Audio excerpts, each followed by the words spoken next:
going on, guys, and welcome back to the channel. It's your boy Jimothy. Now, what I thought I would do for you guys today is profile my Gouki deck profile. Now, ladies and gents, this is a bit of a more fun build. However, it does have some quite competitive applications, and it's a few cards short of a actual competitive deck. So without wasting any more time, ladies and gents, let's get into the profile.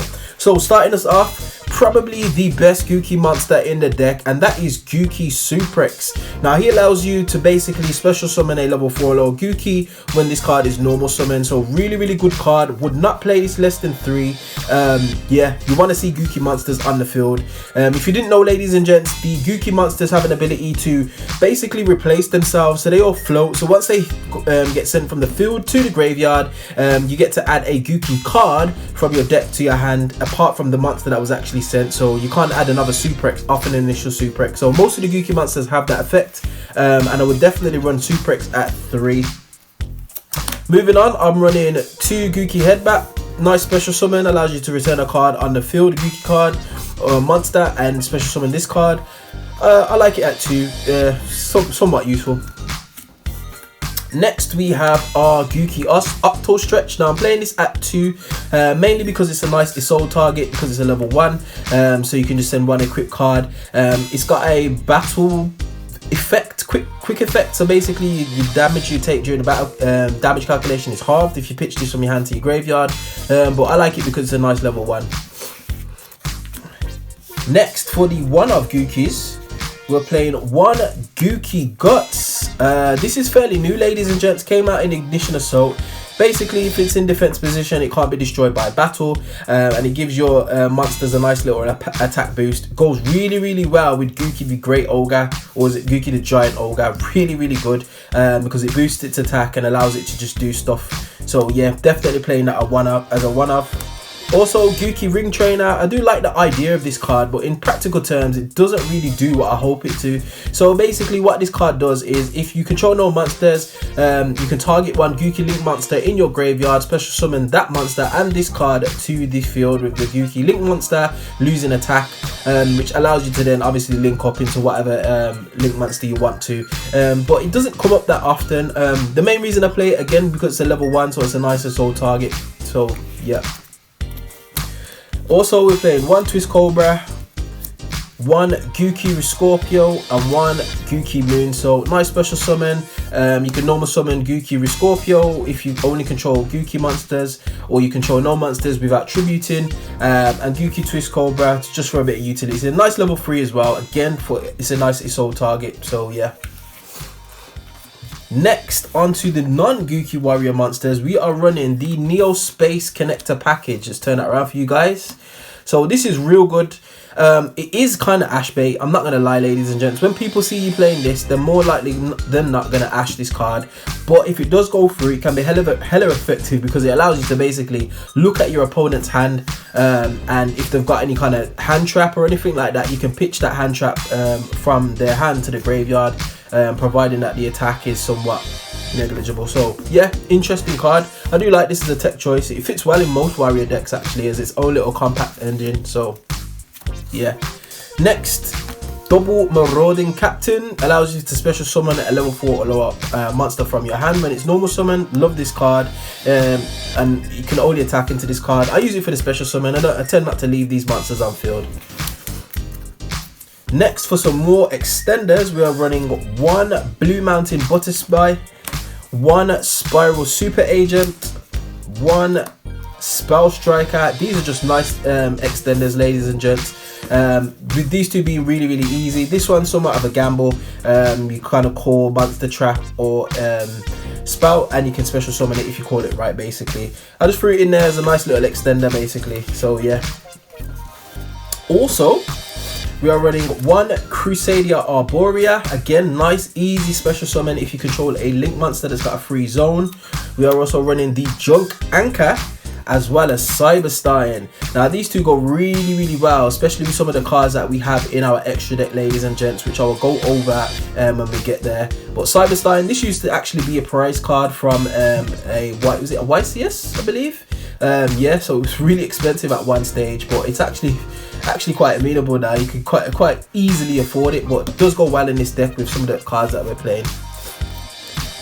Next, onto the spells, ladies and gents, and we are running triple Gouki rematch. Now you can run this at 2. This is a 42 card deck, by the way, so you can easily take one of these out and run it at 2, but I probably wouldn't play any less than 2. So what this card allows you to do is basically a monster reborn, special summon 2 Gouki monsters from your graveyard in defense position. As simple as that. You can only activate 1 Gouki rematch once per turn. I like to see this card in my opening hand. I don't really want to search it because it's just that useful. It's an easy link 3 or 4 depending on how your board's set up, so that's the reason why I run it at 3.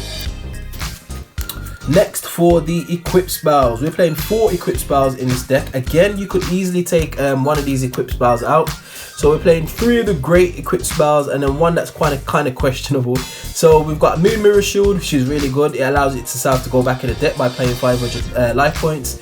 Living Fossil, which is basically a monster reborn, negates the effects. Divine Sword Phoenix Blade, which is just a fantastic card. Easy discard fodder for things like Twin Twister or any kind of monster that requires a discard, and it can recur itself out of the graveyard by banishing a warrior monster.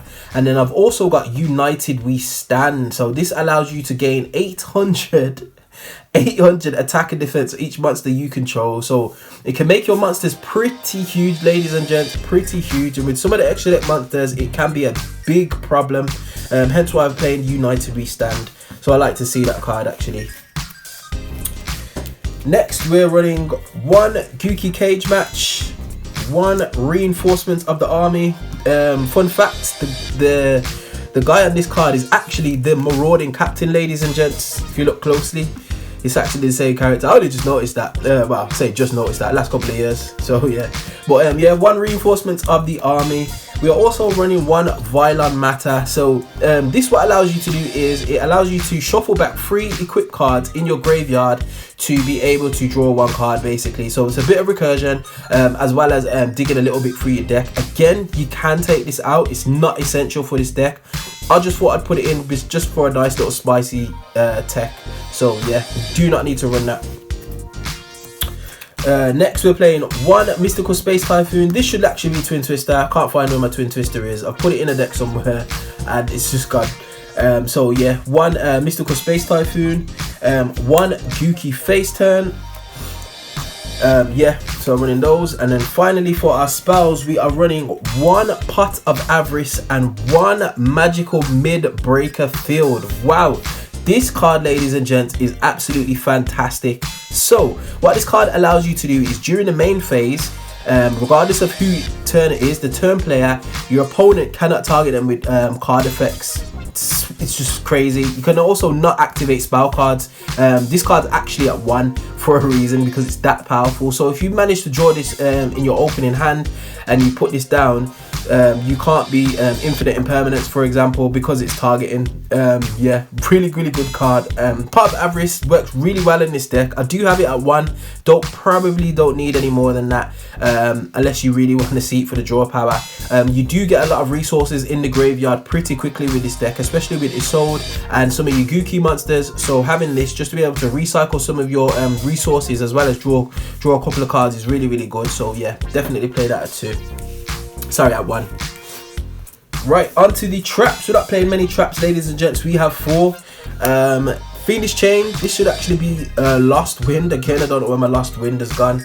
We also have Call of the Haunted, as well as a couple of Solemn. So Solemn Warning and Solemn Judgment. Apologies for the gold rare.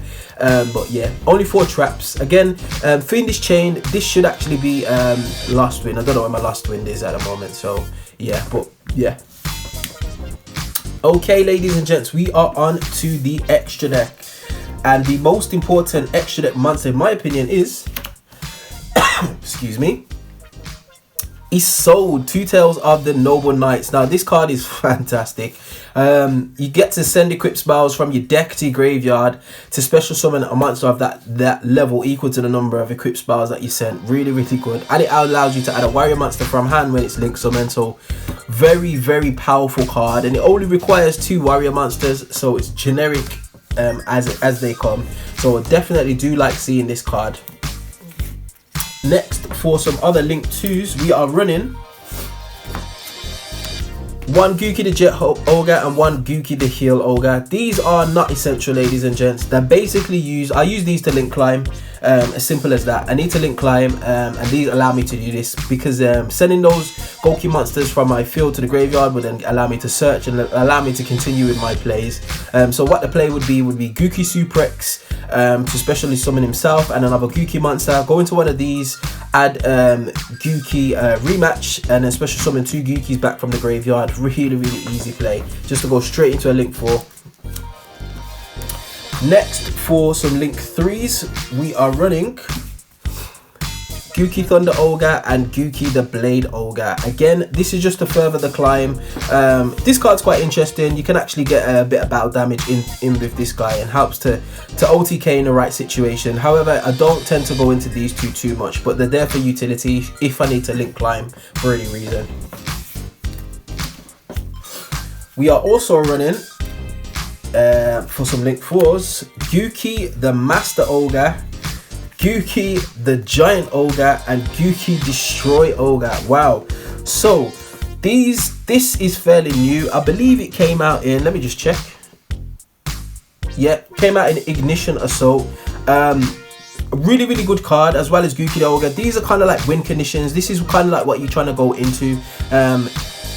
Turn 1, this card specifically is really difficult to get over. It increases its attack if its attack is different, and it's unaffected by monsters with an attack lower than itself. So basically it can go up to like 3,500, sometimes 4,200. And with Gouki, the Gouki that came out in Ignition Assault, this card is a problem, especially if you've got both of them on field. So yeah, fantastic cards. We are also running one Gouki the Power Load Ogre. Now this actually came out in Eternity Code. So what this card allows you to do is, or what it is, it's unaffected by card effects, simple as that. 2,800. It increases its attack equal to the number of link monsters on the field times 2. The link monsters that you control times 200. So if you got a link 2, then it should get 400 attack. So it's really good. I love this card now. I'm glad that Gouki are still getting support, and it's good to see that they've got quite a difficult boss monster. So you could actually set this up turn 1 and continue with your plays, as opposed to just going into your Gouki the Giant Ogre. So Gouki the Power Load Ogre, definitely a one of, in my opinion. Next, we have a Beauregard Dragon, which pairs nicely with the Last Warrior from Another Planet. This is my target for Cyberstein, as simple as that, ladies and gents. Well, there's 2 targets actually, and I might as well show you the rest, which is Naturia Exterio, as well as the Last Warrior from Another Planet. So these 2 are my targets for Cyberstein. Depending on what you're playing against and who you're going up against, you get these 2 on board, along with a Beauregard, which pairs nicely with this. It's really good. Naturia Exterio, ideally I would like an Appaloosa, which I don't own as yet, but if you did have an Appaloosa, I'd definitely make Appaloosa the 15th spot in this extra deck. And Road Warrior is useful because it allows you to go combo off in order to get to the Last Warrior of Another Planet, as well as having a Beauregard Dragon on field. Get these 2 on field, it's horrible, just to say the least. So yeah. And then finally, for my 15th spot, I have a Ferocious Flame Swordsman. This should actually be an Appaloosa, like I was just saying. The reason why I've got in it, because he can allow you to special summon a warrior, non-link warrior type monster from your graveyard when it leaves the field by like battle or card effect. So specifically, I'll probably bring back the Road Warrior, just because it's got a nice high attack.